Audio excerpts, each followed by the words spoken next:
नमस्कार दोस्तों, मैं अजीत चौधरी आप सभी का स्वागत करता हूं हमारे ऑनलाइन प्लेटफॉर्म पर। दोस्तों, आज अपन बात करेंगे जो अपना टॉपिक वाइज टेस्ट सीरीज चल रही है उसके सेकंड टॉपिक महाद्वीप और महासागरों की उत्पत्ति से संबंधित जो आपका टेस्ट हुआ था उसका आज वीडियो सॉल्यूशन के ऊपर अपन बात करेंगे। इससे जो पहला टेस्ट हुआ था वो टेस्ट हुआ था पृथ्वी की आंतरिक संरचना का। उसका वीडियो सॉल्यूशन ऐप के ऊपर और यूट्यूब दोनों के ऊपर अपलोड कर दिया है।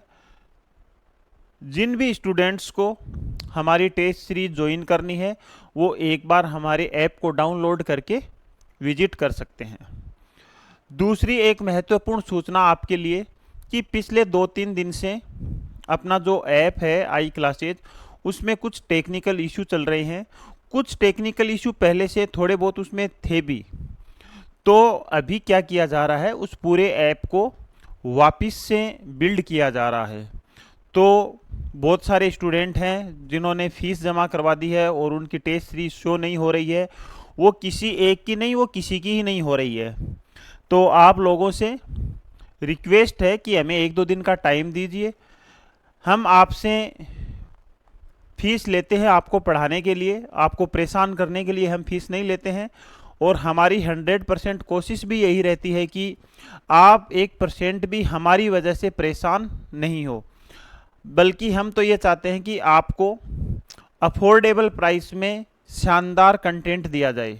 लेकिन टेक्निकल चीज़ें हैं, दिक्कतें आती हैं इनमें, और कई बार दिक्कत मेजर भी हो जाती है, कई बार छोटी होती है तो जल्दी सॉर्ट आउट हो जाती है। तो इस बार हमने ये किया है कि पूरे ऐप को ही वापस से हम डेवलप करवा रहे हैं। उसके लिए 2-3 दिन का हमें टाइम चाहिए। तो उम्मीद है कि आप अपने धैर्य को बनाए रखेंगे। और बाकी तो जिन लोगों के मैसेज और कॉल आए हैं जितना संभव हो सका है मैंने उनको जवाब दिया है। तो अभी मैं सबको एक साथ ही आप लोगों से रिक्वेस्ट कर लेता हूं कि 1-2 दिन में ज़्यादा से ज़्यादा पूरा ऐप स्मूथली रन करेगा। तो अभी ना कोई कोर्स चल रहा है और ना अभी टेस्ट सीरीज चल रही है। आज वाला जो ये वीडियो है ये भी मैं यूट्यूब के ऊपर ही अपलोड करूंगा, तो आप वहां से देख लो। नेक्स्ट टेस्ट से अपन वापस से अपने ऐप के साथ शुरू कर देंगे, ठीक है। तो आज जो अपन बात करेंगे वो बात करेंगे जो अपना सेकंड टेस्ट था। सेकंड टेस्ट महाद्वीप और महासागरों की उत्पत्ति, origin of continent and ocean, उसकी अपन व्याख्यात्मक वीडियो सॉल्यूशन यहाँ करेंगे। और पहला क्वेश्चन है, महाद्वीप और महासागरों की उत्पत्ति से संबंधित चतुष्फलक सिद्धांत किसके द्वारा दिया गया था। चतुष्फलक सिद्धांत की अपन बात करें तो जेम्स जीन्स, लोथियन ग्रीन, लेपर्थ-लव और टेलर। तो दोस्तों, जो चतुष्फलकीय सिद्धांत दिया गया था वो लोथियन ग्रीन के द्वारा दिया गया था। महाद्वीप और महासागरों की उत्पत्ति से संबंधित जितने भी सिद्धांत दिए गए थे उनको 2 कैटेगरी में डिवाइड किया जाता है। एक कैटेगरी कौन सी है? एक कैटेगरी है संकुचन पर आधारित। एक कैटेगरी है संकुचन पर आधारित और दूसरी कैटेगरी है विस्थापन पर आधारित। दूसरी कैटेगरी है विस्थापन पर आधारित। दूसरी कैटेगरी कौन सी होगी? विस्थापन पर आधारित। तो दोस्तों, पृथ्वी की उत्पत्ति के संबंध में जितने भी सिद्धांत दिए गए हैं उनको अपन ने 2 कैटेगरी में डिवाइड किया था। पहला, संकुचन पर आधारित, वे विद्वान जो महाद्वीप और महासागरों की उत्पत्ति संकुचन से मानते हैं उनको किस कैटेगरी में शामिल करेंगे? संकुचन पर आधारित सिद्धांतों में शामिल करेंगे। और इनमें जो सबसे पहला विद्वान थे वो थे Lord kelvin. Lord kelvin, Lord kelvin की संकुचन सिद्धांत था। दूसरा था दोस्तों लेपवर्थ और लव की परिकल्पना थी।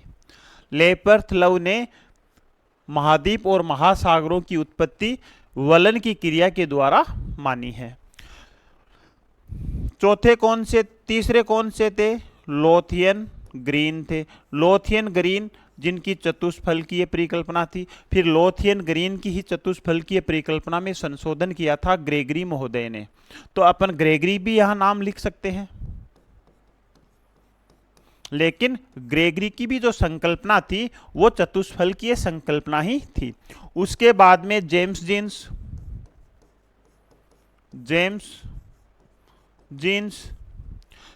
जीन्स ने पृथ्वी या सौर मंडल की उत्पत्ति से संबंधित एक परिकल्पना दी थी, ज्वारीय परिकल्पना। उसी ज्वारीय परिकल्पना को आगे बढ़ा करके समझाने की कोशिश की थी महाद्वीप और महासागरों की उत्पत्ति। और ज्वारीय परिकल्पना के बारे में अपना जो प्रीवियस टेस्ट है उसमें क्वेश्चन था, तो वहां अपन बात कर चुके थे। इसके अलावा थे जेफरीज। ये सारे के सारे जो विद्वान हैं दोस्तों, ये संकुचन पर आधारित महाद्वीप और महासागरों की उत्पत्ति मानते हैं। क्लियर है। अब अगर यहां से ये क्वेश्चन बन जाए कि संकुचन पर आधारित विद्वान कौन कौन से थे, तो सारे के सारे ये हैं और इनकी परिकल्पनाएं हैं। जैसे लॉर्ड केल्विन की संकुचन परिकल्पना, लेवर्थ-लव की संकुचन परिकल्पना, लोथियन ग्रीन की चतुष्फलकीय परिकल्पना, जेम्स जीन्स की ज्वारीय परिकल्पना। ठीक है।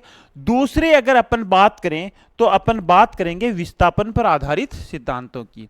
अब विस्थापन पर आधारित जो सिद्धांत हैं उनका यह मानना था कि महाद्वीप और महासागरों की जो उत्पत्ति है वो स्थल खंडों या महासागरों के विस्थापन या गतिशीलता के कारण हुई है। और उसमें जो सबसे पहले विद्वान थे वो 1620 में फ्रांसिस बेकन थे। यहां मैं लिख रहा हूं, पहले विद्वान थे वो फ्रांसीसी बेकन थे।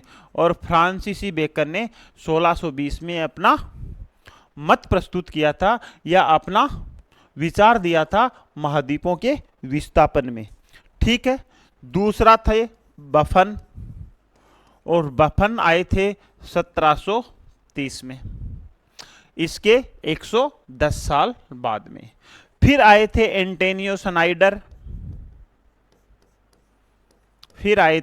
एंटोनियो सनाइडर 1858 में। यहां यह ध्यान रखना दोस्तों कि फ्रांसीसी बेकन और बफन ने सिर्फ विचार रखा था, किसी प्रकार का कोई सिद्धांत नहीं दिया था, सिर्फ विचार रखा था कि इनका मानना था कि महाद्वीप और महासागरों की उत्पत्ति संकुचन से नहीं बल्कि विस्थापन से हुई है। ठीक है। लेकिन कोई प्रमाण नहीं दे पाए। लेकिन जैसे ही सनाइडर आते हैं, सनाइडर बात करते हैं प्रमाण के साथ, सनाइडर बात करते हैं फैक्ट के साथ। और सनाइडर ने कौन सा फैक्ट दिया था? सनाइडर ने यह बताया था कि जो यूरोप है या उत्तरी अमेरिका है और उनका जो शीतोष्ण कटिबंधीय क्षेत्र है वहां पर उष्ण कटिबंधीय वनस्पति के कोयले के जमाव मिलते हैं। तो दिमाग जरूर यहां हिलाने वाला था कि ऐसा क्या कारण है कि शीतोष्ण कटिबंध में उष्ण कटिबंधीय वनस्पति के क्या मिलते हैं? कोयले के अवशेष मिलते हैं। तो कहीं ना कहीं स्थानांतरण तो हुआ है, यह बात कही थी सनाइडर ने। यहां एक और चीज ध्यान रख लेना, अगर महाद्वीपों के प्रवाह के बारे में जो सबसे पहले ऑथेंटिक बात करने वाले विद्वान कौन थे? सनाइडर। ऐसा क्वेश्चन भी पूछा गया है, तो ध्यान रखना इन दोनों ने सिद्धांत नहीं दिया था, अपना मत प्रकट किया था या अपना विश्वास दिखाया था विस्थापन में। सनाइडर के बाद में दोस्तों आ जाते हैं टेलर, और टेलर आते हैं 1908 में। फिर आते हैं वेगनर आते हैं दोस्तों 1912 में। अब यहां ध्यान रख लेना, ये जितने भी विद्वान हैं उनमें सबसे विश्वसनीय सिद्धांत किसका माना गया है? वेगनर। सबसे पहले प्रमाण के साथ बात करने वाले सनाइडर। ठीक है। उसके बाद में सबसे विश्वसनीय सिद्धांत देने वाले वेगनर, और वेगनर के बाद में आती है convectional current theory Arthur Holmes की। उसके बाद में आती है हेरी हेस का सागर नितल प्रसरण, और उसके बाद में आता है प्लेट टेक्टोनिक थ्योरी जो अपन ने आज ही जो अपना ऑनलाइन कोर्स है उस क्लास में बात की थी। ठीक है, तो यहाँ अपन सिर्फ टेस्ट सीरीज की बात करेंगे। तो यहाँ आपको ध्यान रखना है, ये संकुचन पर आधारित विद्वान है, ये विस्थापन पर आधारित विद्वान है। क्लियर है? और यहां से जो मेनली क्वेश्चन बनेगा वो यही बनेगा कि संकुचन पर आधारित कौन से हैं और विस्थापन पर आधारित कौन से हैं। मैं थोड़ा सा साइड में होता रहूंगा अगर आपको स्क्रीनशॉट लेना है तो। क्लियर है? नेक्स्ट क्वेश्चन की बात करते हैं। टेलर ने महाद्वीपीय विस्थापन सिद्धांत कब दिया था? थोड़ी देर पहले ही बताया मैंने अभी। टेलर ने जो महाद्वीपीय विस्थापन सिद्धांत दिया था वो दिया था दोस्तों 1908 में, लेकिन 1910 में वापिस से संशोधन करते हैं। तो यहाँ इस चीज का ध्यान रखना, ये पूछा गया है कि विस्थापन सिद्धांत कब दिया गया था। संशोधन की डेट नहीं पूछी जाती है, क्योंकि संशोधन तो चलते रहते हैं, संशोधन तो चलते रहते हैं। जैसे मैंने मेरी किताबें लॉन्च की पिछले साल, अब उनमें एडिशन तो चलता रहेगा, उसमें सुधार तो चलता रहेगा, कहीं कुछ गलतियां मिलेगी उसको सुधारेंगे, कोई नई चीज ऐड होगी वो ऐड करेंगे, तो सुधार तो चलता रहेगा। लेकिन पब्लिश कब की प्रथम बार? 2024 में। ठीक है, अब दूसरी बात है कि टेलर ने अपना विस्थापन सिद्धांत 1908 में दिया, 1910 में उसमें संशोधन किया। टेलर का मुख्य उद्देश्य महाद्वीपों के विस्थापन को बताना नहीं था, टेलर का मुख्य उद्देश्य था टर्सरी युग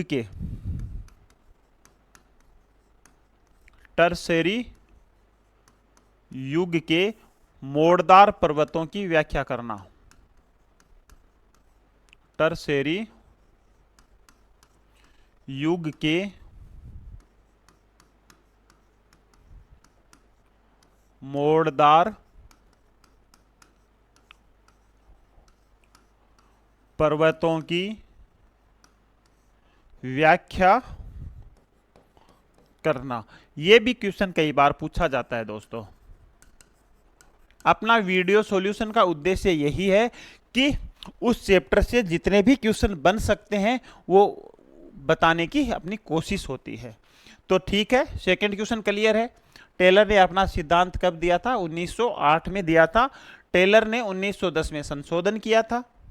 और टेलर का जो मुख्य उद्देश्य था वो विस्थापन को नहीं दिखाना था, मुख्य उद्देश्य टर्शियरी युग के मोड़दार पर्वतों की व्याख्या कर रहा था। लेकिन इसकी व्याख्या करते करते टेलर ने महाद्वीपों को हजारों किलोमीटर का प्रवाह करवा दिया। थर्ड क्वेश्चन देखो, टेलर ने अपने सिद्धांत महाद्वीपीय विस्थापन का आरंभ किस काल से किया था? यह क्वेश्चन अच्छा है।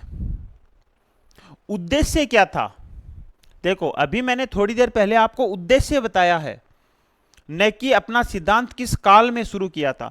टेलर ने अपना उद्देश्य बताया था, वो तो टर्सरी काल में मोड़दार पर्वतों की व्याख्या करना था। लेकिन सिद्धांत का आरंभ पूछा है। यहां आरंभ में ध्यान रखना दोस्तों, क्रिटेशियस काल से। टेलर ने अपना सिद्धांत क्रिटेशियस काल में प्रारंभ किया था। और क्रिटेशियस काल में दो स्थलखंड थे, पृथ्वी दो भागों में बटी हुई थी। क्रिटेशियस काल में पृथ्वी दो भागों में बटी हुई थी। यह भाग कौन सा था दोस्तों? यह भाग था अंगारा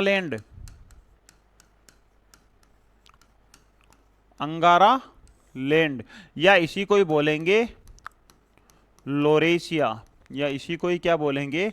लोरेशिया बोलेंगे। और ये भाग कौन सा था? दक्षिणी गोंडवाना लैंड।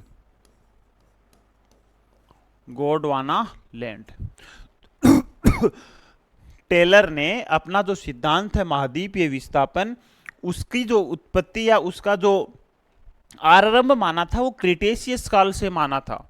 यहां एक चीज और बता देता हूं, टेलर ने अपना जो माना था वो कार्बोनिफेरस काल से माना था।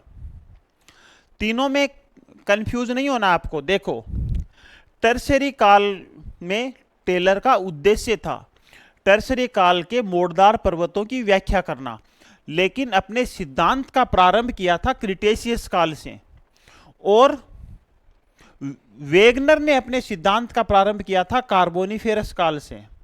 और प्लीस्टोसीन किसके लिए फेमस है? प्लीस्टोसीन प्रसिद्ध है, विश्व के जितने भी मैदान बने हैं, विश्व के जितने भी मैदान बने हैं वो सारे के सारे प्लीस्टोसीन काल में बने हैं।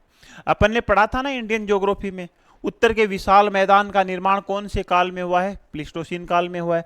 तो विश्व के जितने भी मैदान हैं उन सब का निर्माण प्लीस्टोसीन काल में हुआ था। दूसरी बड़ी बात है मैदानों के बारे में, ये विश्व के सबसे नवीनतम भौतिक प्रदेश हैं। वलित पर्वतों के बाद में जो भौतिक प्रदेश बने हैं वो मैदान ही है।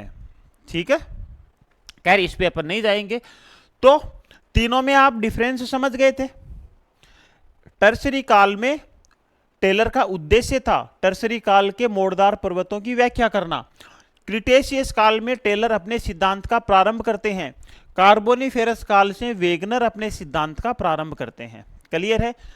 अब देखते हैं क्रिटेशियस काल में जो पृथ्वी थी या जो स्थल भाग था वो किस अवस्था में था? तो दो तो यहां महाद्वीप थे, जो उत्तरी महाद्वीप है वो अंगारा लैंड और दक्षिणी महाद्वीप गोंडवाना लैंड, और इनके बीच में दो महासागर थे, इनके बीच में महासागर थे।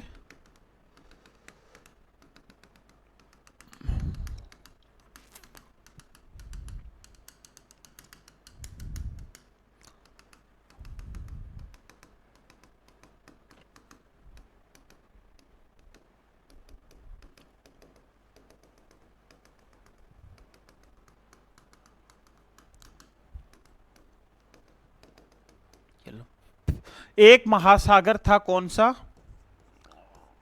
पैंथालासा। एक महासागर था पैंथालासा और एक महासागर था टेथीज।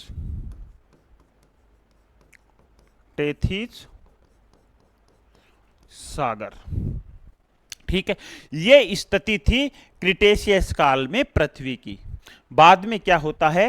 बाद में जैसे मान लेते हैं इसको इक्वेटर लाइन, बाद में क्या होता है? बाद में ये दोनों ही महाद्वीप प्रवाहित होते हैं उत्तर की ओर और प्रवाहित होते हैं पश्चिम की ओर। ये भी प्रवाहित होता है उत्तर की ओर, प्रवाहित होता है पश्चिम की ओर, और इन दोनों तरफ से बल लगने के कारण भूमध्य रेखा की ओर उत्प्लावन बल और पश्चिम की ओर सूर्य और चंद्रमा के आकर्षण बल या ज्वारीय बल के कारण ये और भागों में टूटते हैं, और भागों में टूटते टूटते वर्तमान स्वरूप को प्राप्त करते हैं। क्लियर है? चीज क्लियर है? लगभग टेलर के सिद्धांत से यही 3 क्वेश्चन बनते हैं। टेलर ने कब दिया था, किस काल से अपना सिद्धांत प्रारंभ किया था, और टेलर का उद्देश्य क्या था। साइड में हो जाता हूं इसमें भी। ठीक है, नेक्स्ट क्वेश्चन।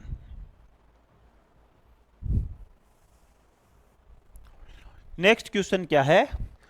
टेलर के सिद्धांत महाद्वीपीय विस्थापन का मुख्य उद्देश्य था। अभी बताया है मैंने, अभी बताया है, टर्सरी युग के मोड़दार पर्वतों की व्याख्या करना। ठीक है, चलिए रे, इसको तो वापिस क्या समझाना है, थोड़ी देर पहले ही एक्सप्लेन कर दिया इसको। नेक्स्ट क्वेश्चन की बात करते हैं।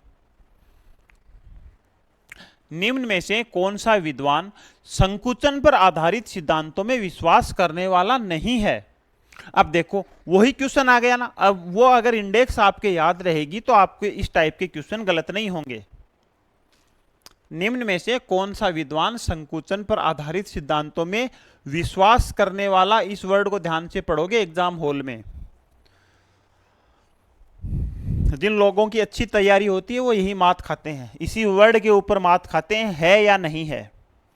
जिनकी अच्छी तैयारी होती है, जिनकी नहीं होती है तो वो तो वैसे ये क्वेश्चन को कई बार पढ़ेगा, टाइम है उसके पास खूब सारा।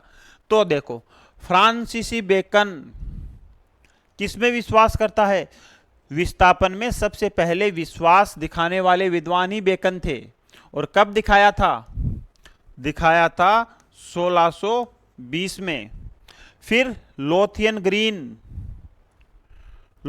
ग्रीन चतुष्फलक किस में आता है? संकुचन में।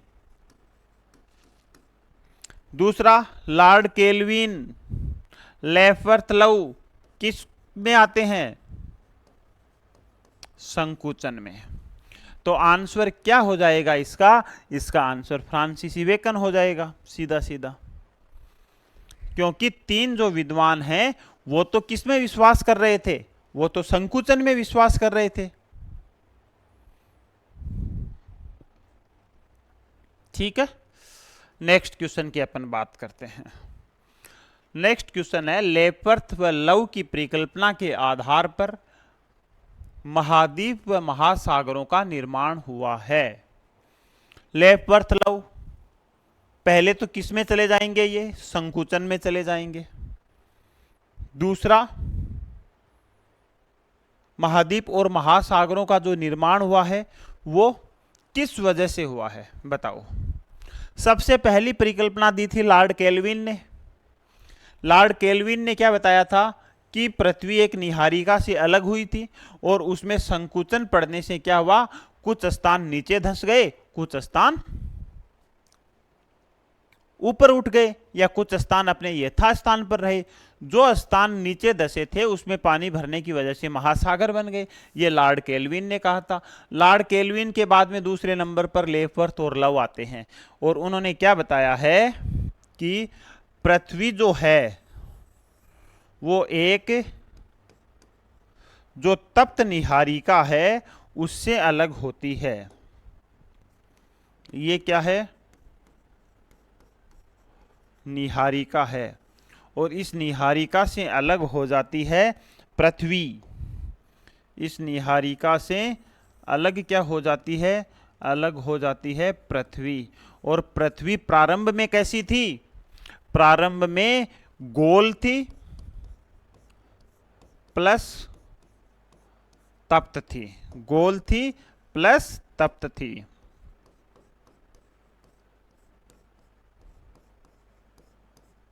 भाई तप्त सही नहीं लिखा जा रहा है,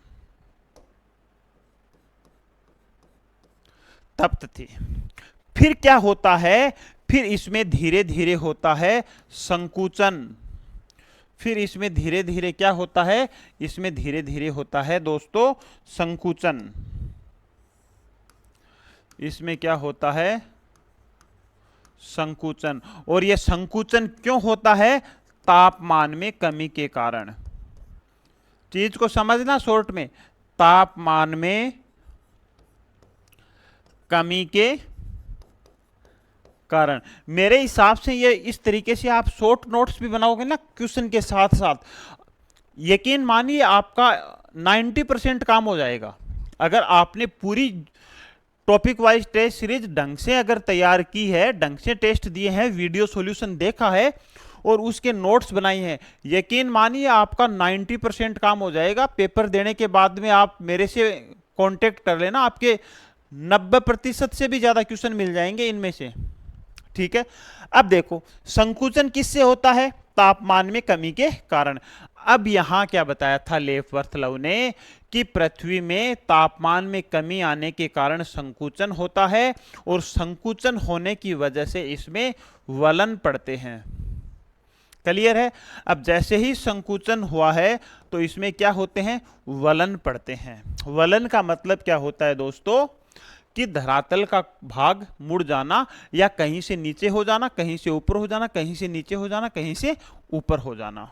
ठीक है, तो वलन पड़ने से किसका निर्माण हुआ? महाद्वीप और महासागरों का निर्माण हुआ। अब जिनमें जो निम्न स्थान थे, जिनमें निम्न स्थान थे उसमें तो पानी भर करके बन गए महासागर, पानी भर के बन गए महासागर, और जो ऊंचे स्थान थे वो बन गए महाद्वीप। और ऊंचे उठे भागों को वलन में क्या बोला जाता है? अपनति। और इनको क्या बोला जाएगा? अभिनति। तो यहां मैं वलन की भी डेफिनेशन बता देता हूं दोस्तों कि वे भाग जो अपनति और अभिनति के रूप में फैले होते हैं वलन कहलाते हैं।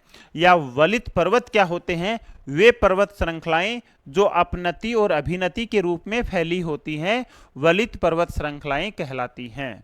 क्लियर है? क्लियर है? साइड में दिख रहा है ना आज तो। करें नेक्स्ट क्वेश्चन की बात। जल्दी जल्दी करने से थोड़ा टाइम मिल जाएगा हमें भी। अब आ जाओ क्वेश्चन नंबर 7 पे। महाद्वीप व महासागरों की उत्पत्ति से संबंधित विस्थापन सिद्धांत। ध्यान से पढ़ना, मैंने थोड़ी देर पहले ही हिंट दिया था। ये महाद्वीप व महासागरों की उत्पत्ति से संबंधित विस्थापन सिद्धांत प्रमाण के साथ देने वाले प्रथम भूगोलवेत्ता कौन थे? प्रमाण के साथ प्रथम कौन थे? मैंने क्या बताया था? सबसे पहले दिया था फ्रांसीसी बेकन।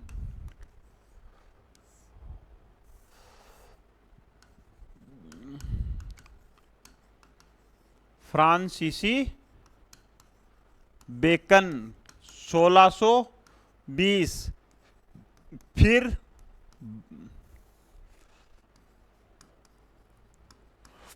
बफन 1730।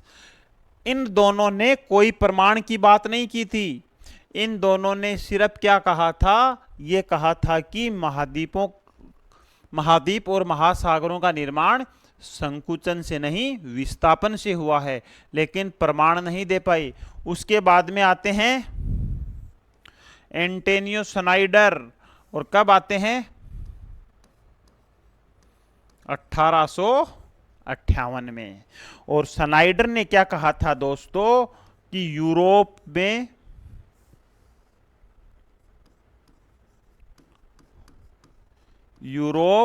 व उत्तरी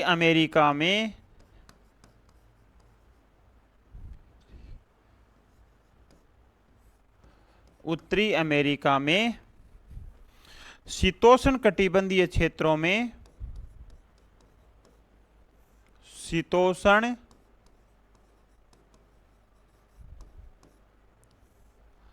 कटिबंधीय क्षेत्रों में उष्णकटिबंधीय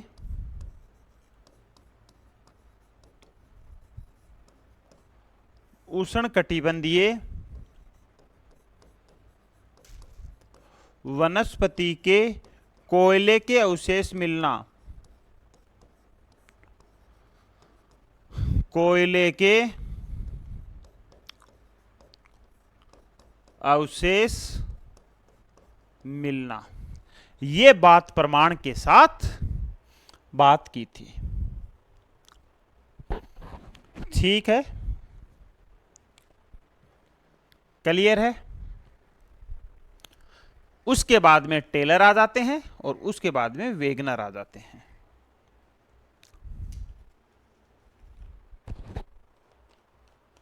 ठीक है, नेक्स्ट क्वेश्चन निकाल देता हूं मैं, आप उसको पढ़ो। ये तो बता ही देखो आप फटाफटी।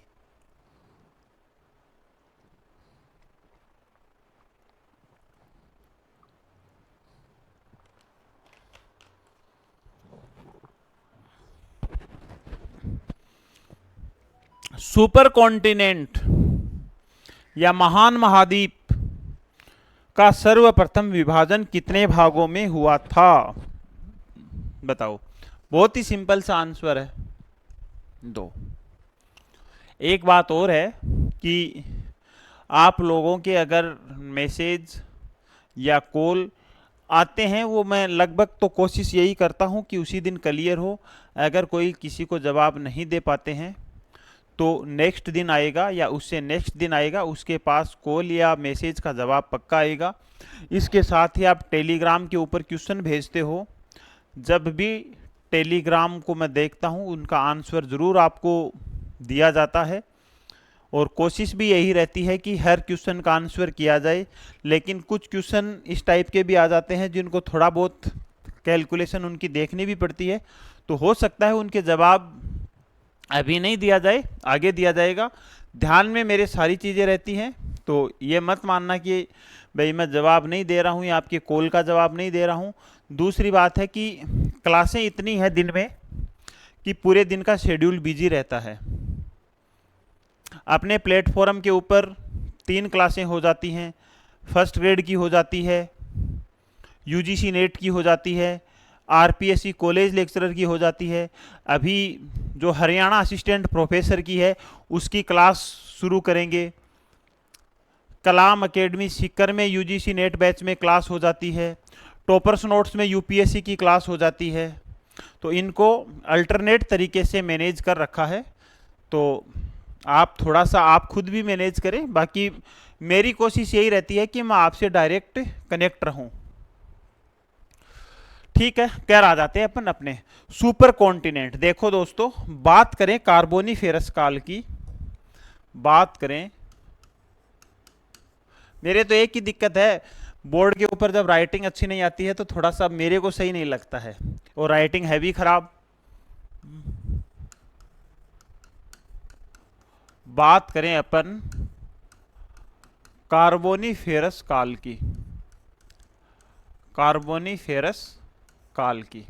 इस समय क्या था दोस्तों, इस समय पूरे के पूरे जो महाद्वीप थे, या पूरे के पूरे जो अभी आपको 7 महाद्वीप दिख रहे हैं, 7 महाद्वीप नहीं है, वैसे तो 8 महाद्वीप हैं।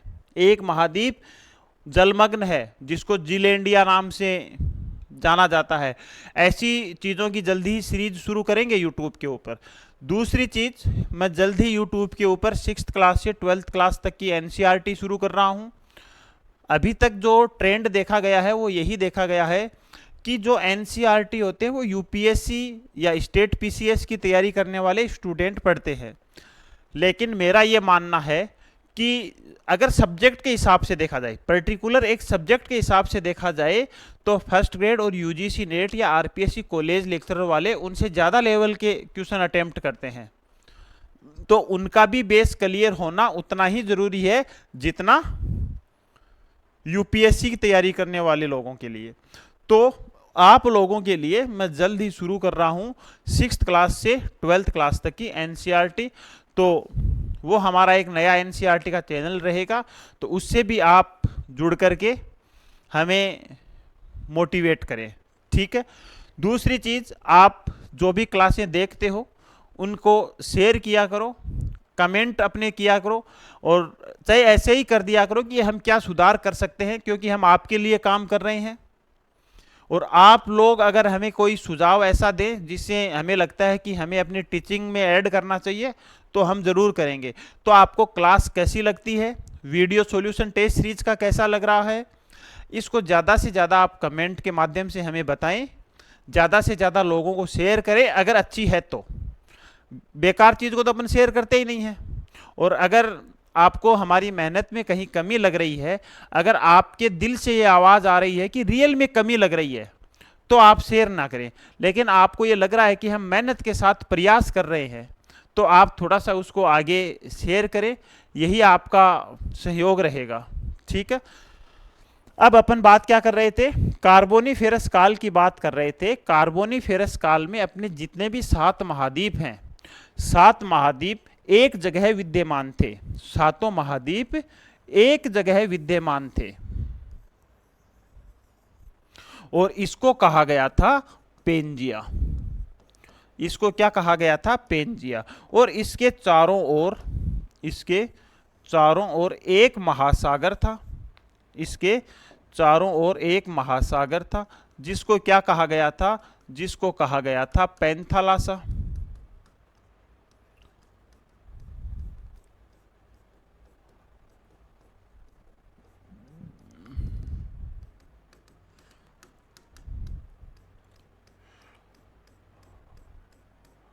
इसको क्या कहा गया था, इसको कहा गया था पैंथालासा। तो ये बात कब की है, ये कार्बोनिफेरस काल की है। और कार्बोनिफेरस काल में आपकी पृथ्वी इस तरीके से दिखाई देती थी।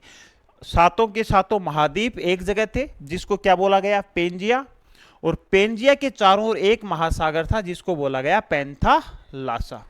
ठीक है, अब ये जो पैंथालासा है ये तो वर्तमान में बचा हुआ है प्रशांत महासागर के रूप में, और पेंजिया जिसको अपन ने सुपर कॉन्टिनेंट कहा था ये टूट गया है 7 टुकड़ों और बहुत सारे द्वीप समूहों में।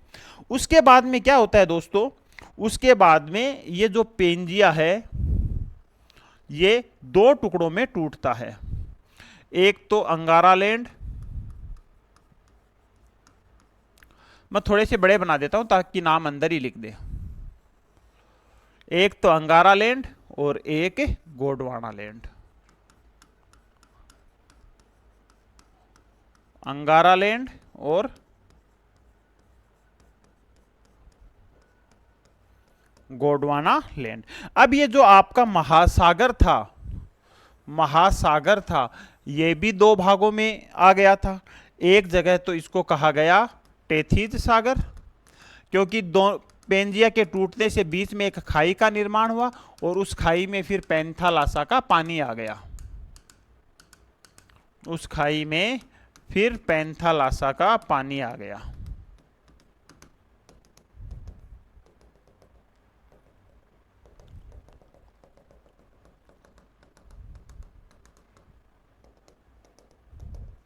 ये क्या था, ये पैंथालासा, और यहां जो मैं ये थोड़ा सा अलग दिखा रहा हूं ये भाग किसका था, टेथिस सागर। टेथिस सागर।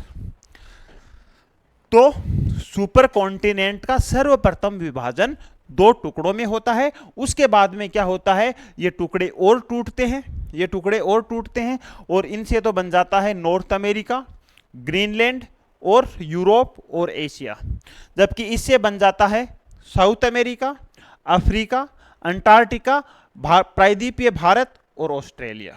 ठीक है, चलें आगे। इस फील्ड से तो ज्यादा नहीं चल रहे हैं ना।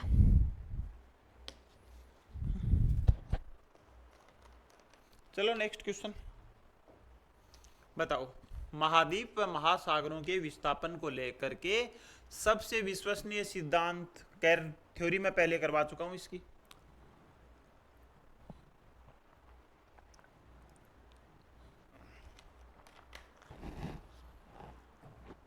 किसका था, सही है। मैं ये जो क्लासें हैं ये आपके लिए लाइव शेड्यूल सेट कर रहा हूं, उसमें अपने को ज्यादा मजा आएगा इन चीजों में। ठीक है, इसमें तो समझाना नहीं है, मैं बता चुका हूं पहले ही आपको।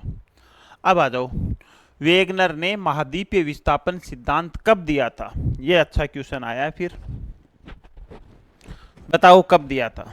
देखो इसको देखते हैं अपन। वेगनर ने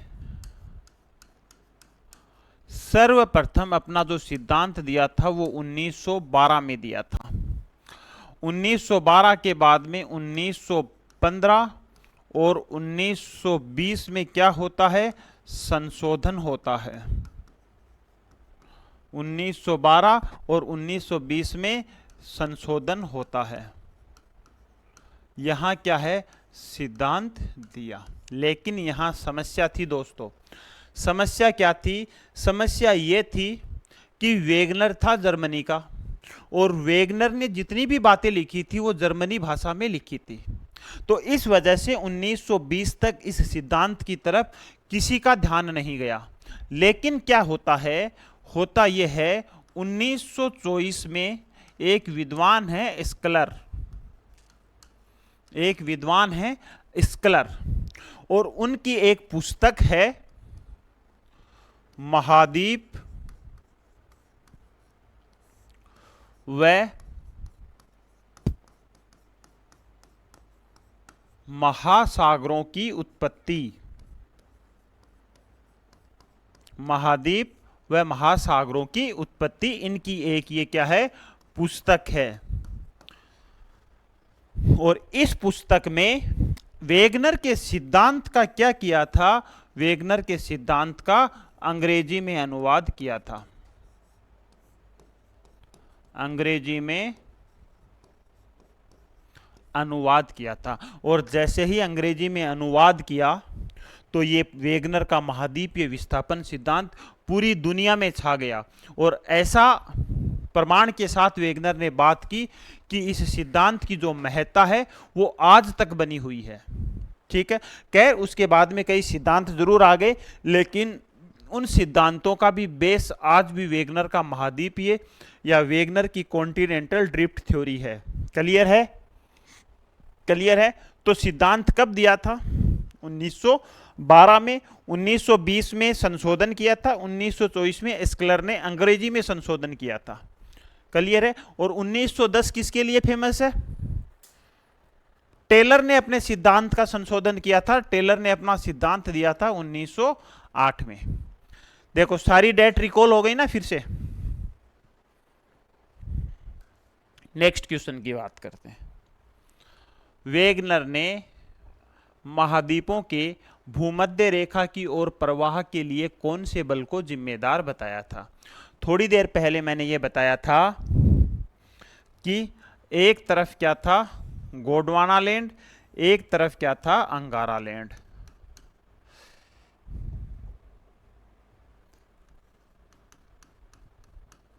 अंगारा लैंड। और एक तरफ क्या था? गोंडवाना लैंड। और इनके चारों ओर एक महासागर था और महासागर पैंथालासा था। महासागर कौन सा था? महासागर था पैंथालासा।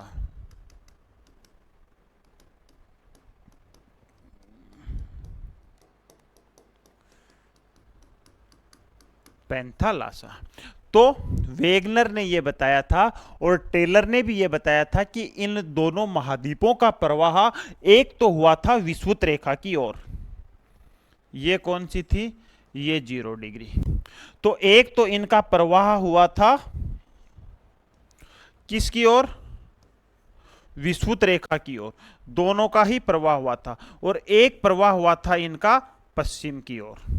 एक प्रवाह हुआ था विषुवत रेखा की ओर और एक प्रवाह हुआ था पश्चिम की ओर।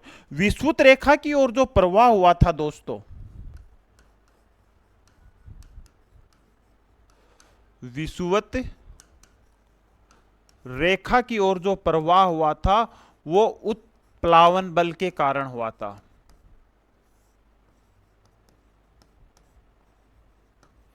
उत्प्लावन बल के कारण हुआ था। जबकि पश्चिम की ओर प्रवाह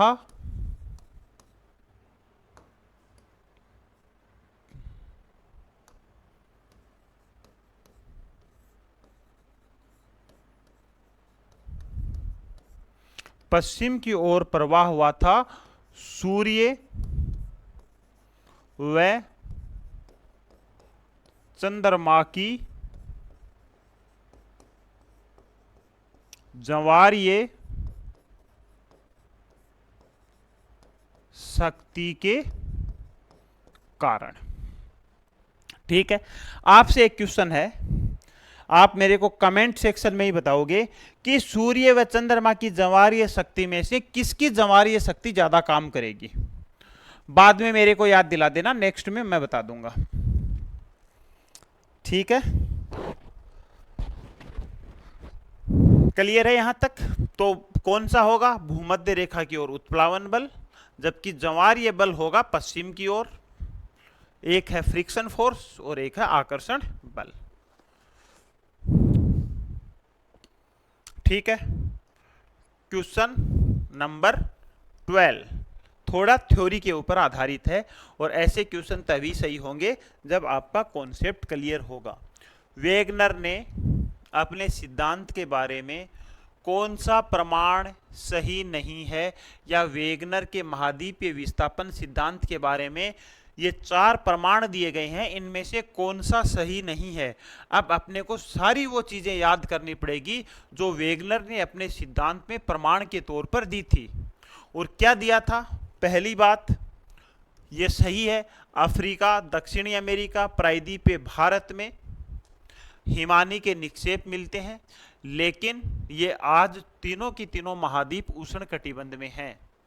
तो टेलर ने यही प्रमाण दिया था कि हो सकता है कि कभी ये तीनों भाग गोंडवाना लैंड का हिस्सा थे और ये दक्षिण ध्रुव के पास थे, और जब ये दक्षिण ध्रुव के पास थे तो उस समय इनमें हिमानी का जमाव हुआ होगा, पहला रीजन। दूसरा, आंध्र महासागर के दोनों तटों में साम्यता है, बिल्कुल बताई थी ये बात कि आंध्र महासागर के दोनों तटों पर पाई जाने वाली चट्टानों का जो रासायनिक संगठन है, जो केमिकल कंपोजिशन है, वो हूबहू मिलता है, और इस तरीके से मिलता है कि जैसे लगता है कि एक भाग टूट करके अलग अलग हुआ हो।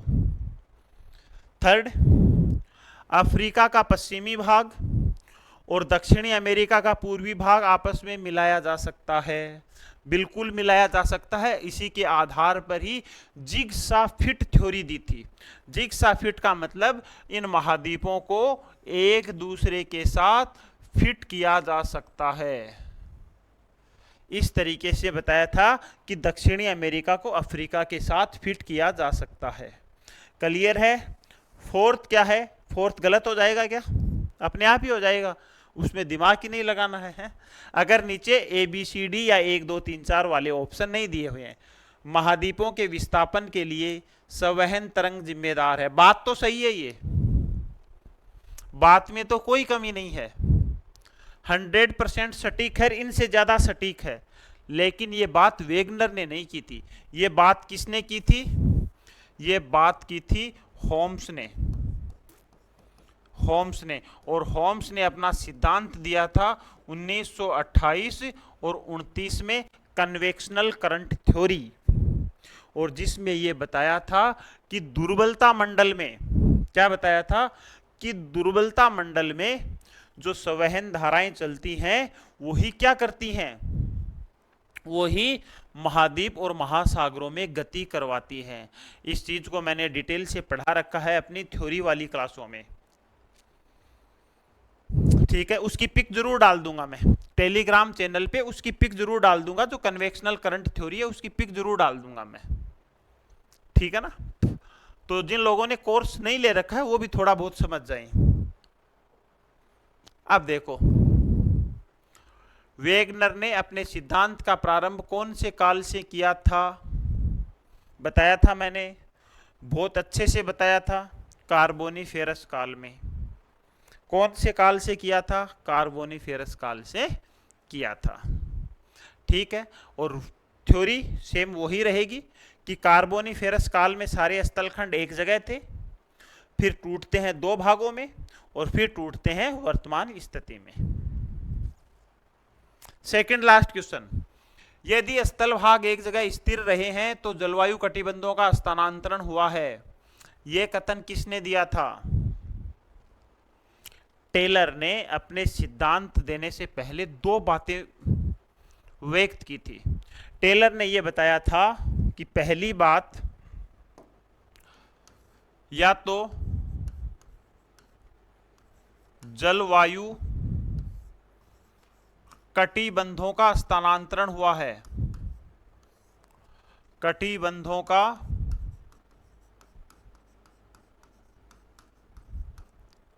स्थानांतरण हुआ है। जलवायु कटिबंधों का मतलब यह है दोस्तों कि ये पृथ्वी है, ये 0 डिग्री है, ये 30 डिग्री है, ये 60 डिग्री है, ये 30 डिग्री साउथ है, ये 60 डिग्री साउथ है, और यहाँ 90 डिग्री नॉर्थ पोल है और यहाँ 90 डिग्री साउथ पोल है। तो यहाँ क्या होता है, ये स्थिति है वर्तमान में। ये क्या है? ये है सूर्य, और सूर्य की किरणें पड़ती हैं इस तरीके से। क्लियर है? अब जो भाग सूर्य के सामने है, जो भाग सूर्य के सामने है वह उष्ण कटिबंध, उष्ण कटिबंध। जो 30 से 60 के बीच में है वो है शीतोष्ण कटिबंध। फिर जो 60 से 90 के बीच में है वो है शीत कटिबंध। ठीक है जी भाई। अब देखो, अब टेलर ने क्या, सॉरी वेगनर ने क्या बताया था, कि वेगनर ने ये बताया था कि अगर महाद्वीप स्थिर हैं, अगर महाद्वीप स्थिर हैं तो इन जलवायु कटिबंधों का स्थानांतरण हुआ है। अब जलवायु कटिबंधों का स्थानांतरण होने का मतलब तो महाद्वीपों का विस्थापन ही हो गया। तो वेगनर ने बताया कि सूर्य की स्थिति में चेंज हुआ है। हो सकता है कि सूर्य कभी यहां रहा होगा, सूर्य कभी यहां रहा होगा, तो यह भाग उष्ण कटिबंध में रहा होगा। या हो सकता है, या हो सकता है कि सूर्य कभी यहां रहा होगा, सूर्य कभी यहां रहा होगा, तो यहां रहा होगा तो यह भाग शीत कटिबंध में होगा। लेकिन बाद में जैसे जैसे थ्योरी आगे आती गई, जैसे जैसे सिद्धांत आगे आते चले गए, ये बात तो सिरे से ही खारिज हो गई कि सूर्य की स्थिति में तो परिवर्तन नहीं हो सकता। सूर्य तो ब्रह्मांड का जन्मदाता है, सूर्य तो ब्रह्मांड का केंद्र अधीक्षक है, सूर्य तो ब्रह्मांड का प्रिंसिपल है, तो ये तो चेंज नहीं हो सकता। तो क्या हुआ है, फिर उसने कह दिया है अगर ये बात नहीं है तो जलवायु कटिबंधों का स्थानांतरण तय हुआ है। सॉरी, स्थल भागों का स्थानांतरण निश्चित तौर पे हुआ है। जो स्थल भाग आज यहां थे, पहले यहां थे, आज यहां आ गए, और यहां वाले हो सकता है यहां चले गए होंगे, ये अनुमान लगाया था। तो वेगनर ने अपने सिद्धांत से पहले दो मत व्यक्त किए थे कि या तो सूर्य की स्थिति में परिवर्तन हुआ है, और अगर सूर्य की स्थिति में परिवर्तन नहीं हुआ है तो निश्चित तौर पे स्थल भागों का स्थानांतरण हुआ है, मतलब महाद्वीपों का विस्थापन हुआ है। तभी तो आज उष्ण कटिबंध में हिमानी निक्षेप मिलते हैं और शीत कटिबंध में उष्ण कटिबंधीय वनस्पति के अवशेष मिलते हैं। यह तभी संभव हो सकता है, या तो इसमें चेंज हुआ है या महाद्वीपों का विस्थापन हुआ है।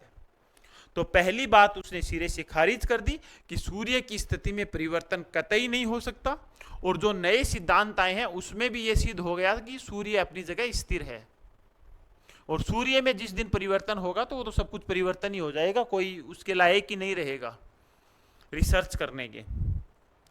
तो फिर वेगनर ने कहा कि जलवायु कटिबंधों का स्थानांतरण हुआ है। ये बात बोलने वाले कौन थे? वेगनर थे।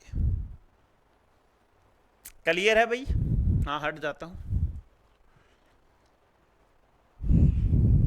लास्ट क्वेश्चन, टेलर ने महाद्वीपों का स्थानांतरण किस ओर बताया था? थोड़ी देर पहले ही बताया था डायग्राम बना के, और उसी तरीके से बताया है। पश्चिम की तरफ, पश्चिम की तरफ, भूमध्य रेखा की तरफ। नीचे वाले दोनों गलत हैं, तो ए और बी इसका सही आंसर हो जाएगा। टेलर ने नहीं, वेगनर ने भी महाद्वीपों का स्थानांतरण भूमध्य रेखा की ओर, मतलब उत्तर की ओर, और पश्चिम की ओर बताया था।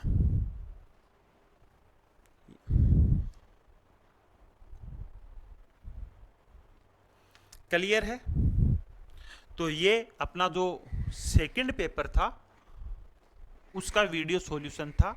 मेनली अगर फर्स्ट ग्रेड में कोई क्वेश्चन पूछे जाएंगे तो इनसे बाहर, अगर इस चैप्टर से नहीं जाएगा यकीन मानिए, और अगर थोड़ा बहुत अगर चला भी जाता है तो आपके कॉन्सेप्ट अगर क्लियर है तो आप कर दोगे। तो कुछ जो शिकायतें आ रही थी उनको मैंने स्टार्टिंग में बोल दिया था कि आप 1-2 दिन धैर्य बनाए रखें। तो मैं क्लास यूट्यूब के थ्रू आप देख लें, उसके बाद में आपको ऐप के ऊपर कंटिन्यू क्लास मिलेगी। पूरी की पूरी टेस्ट सीरीज आपको इसी तरीके से करवाई जाएगी। बस आप लोगों के साथ और सहयोग की ज़रूरत है। चीज़ों को ज़्यादा से ज़्यादा शेयर कीजिए, ये आपसे हम्बली रिक्वेस्ट है। और जो भी आपका फीडबैक है वो फीडबैक कमेंट बॉक्स में ज़रूर दीजिएगा। इसी तरीके से हम प्लान कर रहे हैं जो आरपीएससी ग्रेड फर्स्ट का जो फर्स्ट पेपर होता है उसका भी हम प्लान कर रहे हैं। ऐसी टीम तैयार कर रहे हैं जो वीडियो सॉल्यूशन करवा सकती है पेपर का। तो आप हमसे जुड़े रहिए, पूरे विश्वास के साथ जुड़े रहिए। हम 100% हमारी तरफ से 99.99 भी नहीं रखेंगे, हम 100% प्रयास करेंगे कि आपको बेहतर से बेहतर उच्च क्वालिटी की एजुकेशन उपलब्ध कराएं। और ये सारी की सारी चीज़ें आपके सहयोग से ही संभव हो सकती है। तो मेरी कही गई बातों का आप थोड़ा सा ध्यान रखना। जिन भी स्टूडेंट्स को स्टडी मटेरियल और ऑनलाइन कोर्सेज और टेस्ट सीरीज लेनी हो तो आप हमारा एप्लीकेशन ऐप जो आई क्लासेज है उसको डाउनलोड कर सकते हो, टेलीग्राम से हमारे से जुड़ सकते हो, यूट्यूब से जुड़ सकते हो। सबके लिंक हैं वो डिस्क्रिप्शन में दिए हुए हैं। और अगर किसी को डिटेल से बात करनी है तो जो हेल्पलाइन नंबर है 8094610611 के ऊपर आप मेरे से बात कर सकते हैं। तो आज के लिए इतना ही। सभी को धन्यवाद। जय हिंद।